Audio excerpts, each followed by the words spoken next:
Howdy y'all, I'm Katz, and today we are looking at split stitches. This sample piece is worked in joined rounds, and I wanted to put a stripe on it. But as you can see, this row right here, which was just done with a standard single crochet, is two tones. We see part of the green stitch that's from below it and the yellow stitch, and it creates this cool little triangle pattern. But when I say that I want a stripe, I want something that looks more like this. Like I want a nice, clean, crisp, sharp line with nice delineation between the two colors, and that's what the split stitches are going to give us. So in order for us to understand what's going on here when we get these kind of two different effects, let's do some regular single crochets to start. So if I just go do some regular single crochets, when I'm going over this yellow section, I'm actually incorporating that yellow section into the stitch. It'll be easier to see once we kind of finish these off, and then I will pull the yarn so that we can kind of actually see what's going on here. Okay, there's some slack. So if we kind of look close at this, these little triangles are actually the top part of that yellow stitch that we made. I don't know if I yank on it. Do you kind of see that? So there's the body of the stitch right there, and that's just that little top bar. And these would be the little vertical bars. But that top bar, let's loosen this back up again, is getting worked into our stitch. So that's what's causing that kind of like staggered coloring effect. Now I value the why just as much as I value the how. So the first thing that I want to do is I want us to look at the anatomy of a single crochet stitch so we can kind of understand what each step in creating one contributes to the final stitch. So if we look at how we start, we have one loop on our hook. We insert the stitch. Notice how that loop is still on the hook. We yarn over and we pull through. We now have two loops on our hook. However, that first loop, still on the right, really hasn't changed its position. Then we yarn over, we pull through both loops. And if you notice, when we pull through that loop, that original loop that was on our hook, it's becoming the top loop of the stitch that we were working on. So then how did we create all these other loops? Well, when we go in, this yarn over is going to create the body of the stitch that we're working on. So when we pull it up, we now have the stitch that will become the body on the left and the stitch that will become the top on the right. We'll pull through and we'll see the stitches kind of move into position. So we just go underneath, pull through the body, then we pull through the top, and when this stitch would come back in, those loops migrated. So now they're in their correct positions. You see that kind of if I, woo, it's dancing, mama, it's dancing. So then there's one more section of the stitch that we haven't talked about, right? So I have here on my hook what's going to become the top of the stitch. Then I'm going to go in, yarn over. I just pulled up the body part of my stitch, and then this yarn over and pull through is what's becoming the top of our next stitch. And that's how we control these split stitches. By split stitch, I just mean that we're changing the color of some of the portions of the stitch. In this case, to get the nice straight line, we want to make sure that this top loop is going to be the same color as whatever color we want to work into it from the next row. Kind of confusing when you say it out loud, but we'll do a picture and I'll show you. So let's go ahead and change that color of our top stitch so that we can start working some stitches that have yellow on the top and then green on the bottom. So because we know what our movements are doing, we know that, okay, so this green one's gonna be the top of this stitch. I'm not gonna be able to change to yellow until I get to the next. So keep that in mind if you're kind of planning to change the color of it. So I'm going to go in, this is going to pull up the body loop, and then the next yarn over that I'm going to do is going to be the top. So I'll just take my yarn to splice it in, kind of tug on that green one just to get the tension a little right. Pick this up, and there we go. We just made the top of that. The top of our next stitch will be yellow now that we've switched over to it. And let me just show you that that's true, just so that I know you guys are calling me liars right now, and I don't like that. So if we continue to stay with this yellow, and we went in, we pull up the color for the body, and then we pull through, and see, I'm a man of my word. That became the top. So now, let's see how we're going to do the split stitch. I kind of just tricked you, and we just saw the motions of it pretty quick with just a little spice involved. So here's it slowed down so that we know. So we know that we want to keep all of our top stitches in the yellow. We're going to go in. I need to drop this yellow so that I can pick up the green, because this pull through is what's going to become the body of the stitch. So I'm going to grab the green and pull it through. Now I got 2 loops on my hook, and I know that I want the top of my next stitch to be yellow, so I'm going to drop the green, then I'm going to pick up the yellow. I'm going to pull through the green body, pull through the green top, and now I've got, the yellow top, and now I got another yellow top. And if we look, we just created a stitch that has a green on, or yellow on the top and a green on the bottom. Sorry, I never actually graduated from grade school, and I do not know my colors. But let's do this again. So go in, I want the body to be green, so I drop my yellow, pick up the green, yarn over, pull through.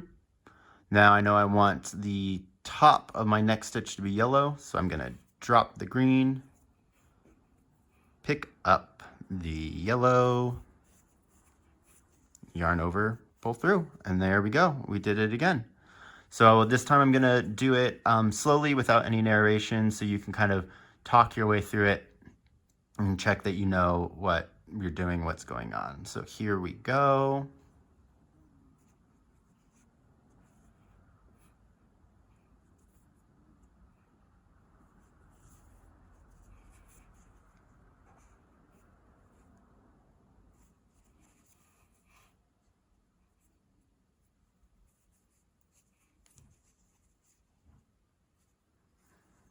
Pretty simple.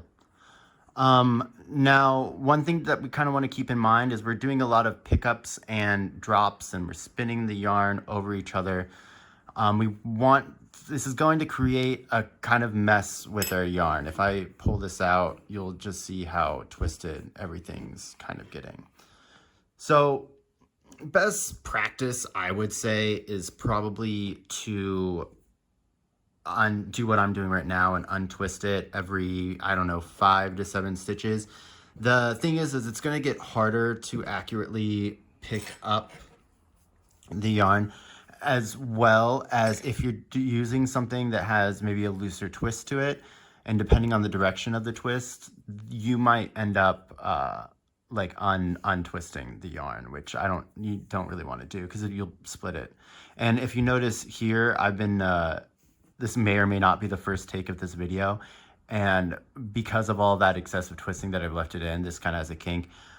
So far, I haven't really ran into a problem with it changing the qualities of the yarn, but then again, I'm not using anything crazy fancy. If this is acrylic, I've also done it with cotton. Cotton seems to split a little bit easier, but it's not really noticeable in the final product.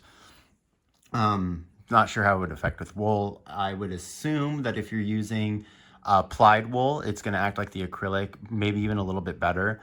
But if you're using like some of that like drafting wool, like for those Icelandic sweaters, you might have a bit more of an issue. So just keep that in mind. Another thing that I want to highlight is how we are how we're dropping the yarn. It's kind of important for us to know where we put the yarn, because we want it to be tidy in the back.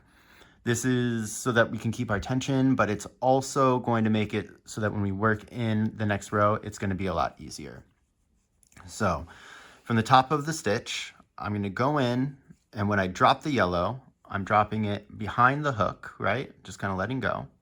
And when I pick up the green, I'm picking up the green and it's just going over that yellow. Maybe from the front, but it's just right there in that hook or in that nook. I'm going to yarn over, pull through. Then when I drop the green, I'm taking the yellow and I'm pulling it right over on top, and it's kind of doing it in that same nook again. All right, let's see that one more time. I'm going to go in. I'm dropping the yellow. The yellow is behind my hook. I'm going to pick up the green and bring it over the yellow. Maybe do a slow turnaround so you can kind of see that. Yarn over, pull through. Then to finish off the stitch, I'm dropping the green. I'm coming up and I'm grabbing the yellow. And then we're just going over, yarning over, pull through. And yeah, so that's how we do this stitch. It is tedious, like I said, but it gives really, really nice results. The tension issue is another thing to kind of keep in mind. I haven't really experienced that much of an issue with the tension because when we're dropping the yarn, we're not pulling it tight or anything. It's kind of just lying there, and then we're just doing our stitches as normal. But the one thing that I will say that I think kind of helps is if you notice each time that I'm dropping the yarn, I'm actually fully letting go, rewinding it in my preferred yarn holding method, and just really, really resetting it. So I'm making sure that at least from the jump that I'm holding the yarn in the same manner so that it's a lot easier for me to retain that same tension as I'm going through. And like anything, the more that you do this, the better you're going to get at it. The quicker you're going to get at it, the more you will ignore what I said about best practices and unwinding after every few stitches. I may be a hypocrite, but Albert Einstein was also a hypocrite probably, and people love him. So just following in the paths of giants. All right. So we got to the end of this. I'm going to do this next row in yellow so that we can see what happens. So let's just go ahead, cut this green. Maybe I might be eating my words. No. Oh, no, here we go. There we go. All right, and then because this is worked in joined rounds, I'm just gonna slip stitch. This isn't really part of the video because I think this is a pretty standard thing. Let me know if you want to make a video, but I try to focus on like not advanced techniques, but let's say intermediate techniques. But yeah, so let's just go around this row doing our single crochets, and we can already see that in these stitches that we didn't do our split stitches in, we are picking up those the stitches that are beneath us, and we're creating a green row here. Let me just get a little bit further and we will take a look at it.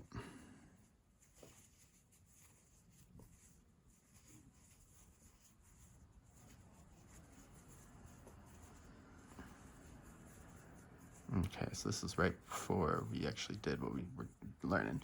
So see that row already, we can tell that it's getting those splits. So here is where we started to do the split stitches, and we're gonna immediately be able to tell the difference. So here's where we worked that silly little color change. And now we are living La Vida Loca. And the reason that I'm able to work so smoothly into these is because we were mindful of how we're keeping them in the back. So this is basically the exact same speed as they'd normally go. And look at that. It's really night and day. So like before, when we look at this, we still have the stitch worked all over that top part, and that top part is still being incorporated into this stitch, but because that top part is yellow, you can't really notice where that transition is. We'll finish this off and then play with this a little bit because I've got a couple more things that I want to show you.